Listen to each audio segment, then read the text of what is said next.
I never saw him again. I stayed away from Christmas and Thanksgiving for years after. It took my uncle 7 years to drink himself to death. First he lost his job, then his wife, and finally his driver's license. He just retreated to his house, had his bottles delivered. One night he tried to go downstairs to the basement and flew down the steep basement steps. My aunt would come by once a week to drop off food on the front porch, and she saw the mail and papers piled up. So they found him at the bottom of the stairs. Just steps away from his dark room.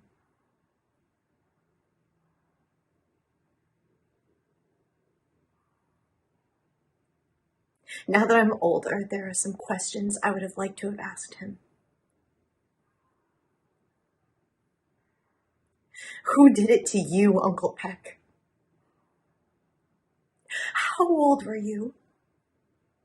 Were you 11?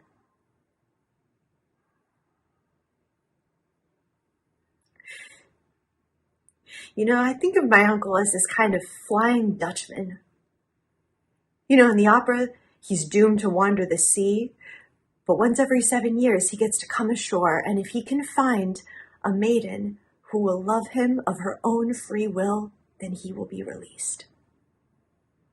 And I see my Uncle Peck behind the wheel of his 56 Chevy, just driving up and down the California coast in search of a young girl who of her own free will love him.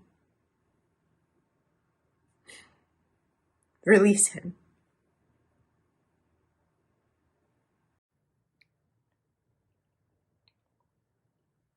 Oh, fuck it. Okay, whatever. I'll tell you. You're one of those deep thinker guys who drinks too much, right? You've been there. You had your fucking dark nights of the soul, right? Well, yes. See, I had one. So, okay, I drank all this gin by myself. And gin, I don't know what, gin does weird shit to me, dude.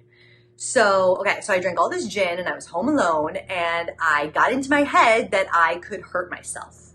Like, I don't know, I just fixated on being alone in the house with all these knives. Because of my roommate, she cooks, right? So she has this fancy set of like really serious knives. And so I took it out, her fancy knife set, and it's in this like velvet lined briefcase. So then I took it out of the house and I put it in the trash.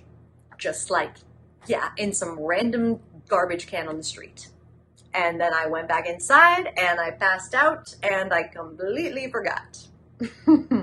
Until a few days later when my roommate was like, "Where are my knives?" And I said,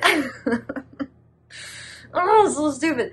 I was like, "Oh yeah, my friend was making steak and he didn't have any good knives, so I borrowed yours."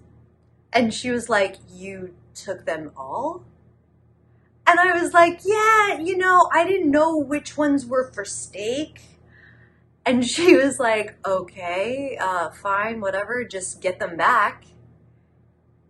And, you know, obviously I couldn't, so it was a total nightmare. Yeah. So do you think I'm a psycho now? Hi, I'm Jade Anderson. I live in Brooklyn, New York, and I'm 5'7".